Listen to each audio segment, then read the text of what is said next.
நலன் காக்கும் ஸ்டாலின், உங்கள் குடும்பத்தின் நலன் அரசின் பொறுப்பு.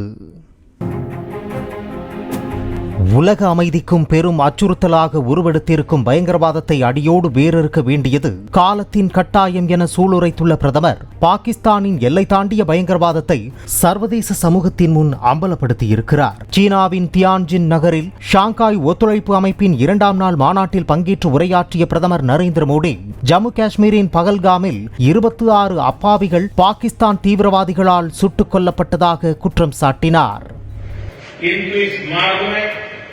आतंकवाद, अलगाववाद और अतिवाद बड़ी चुनौतियां हैं।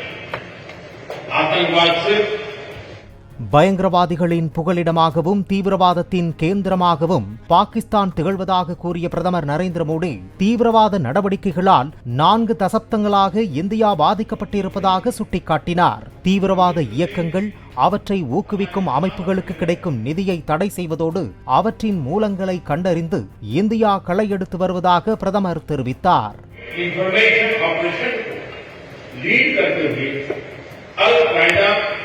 और इससे जुड़े आतंकी संगठनों से लड़ने का பாகிஸ்தானின் பயங்கரவாத நடவடிக்கைகளை ஆதாரங்களோடு உலக தலைவர்கள் முன் பிரதமர் மோடி அம்பலப்படுத்திய போது அதை எதிர்கொள்ளும் துணிச்சலின்றி ஷாங்காய் மாநாட்டு அரங்கிற்கு வெளியே உள்ள அறையில் பாகிஸ்தான் பிரதமர் ஷெபாஸ் ஷெரீப் சென்று அமர்ந்திருந்ததாக தகவல்கள் வெளியாகியுள்ளன.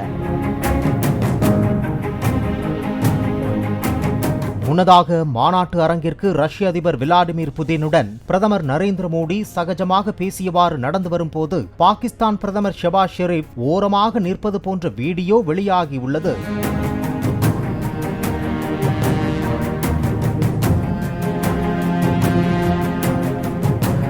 ஷாங்காய் ஒத்துழைப்பு அமைப்பு மாநாட்டின் 2ஆம் நாள் நிகழ்வில் பங்கேற்ற சீன அதிபர் ஷி ஜின்பிங், ரஷ்ய அதிபர் விளாடிமிர் புதின், இந்திய பிரதமர் நரேந்திர மோடி ஆகியோர் வெகு இயல்பாக ஒருவரோடு ஒருவர் கைகுலுக்கியும் ஆற தழுவியும் சிரித்தபடியும் நட்போடு பேசிக் கொண்டிருந்த காட்சிகள் சர்வதேச சமூகத்தின் கவனத்தை ஈர்த்துள்ளது.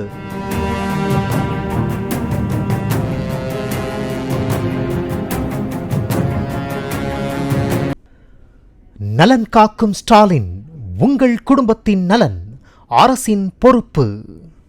பிளே ஸ்டோர் மற்றும் ஆப் ஸ்டோரில் இருந்து பாலிமர் செயலியை QR கோடு மூலம் பதிவிறக்கம் செய்யுங்கள். செய்திகளை உடனுக்குடன் பெறுங்கள்.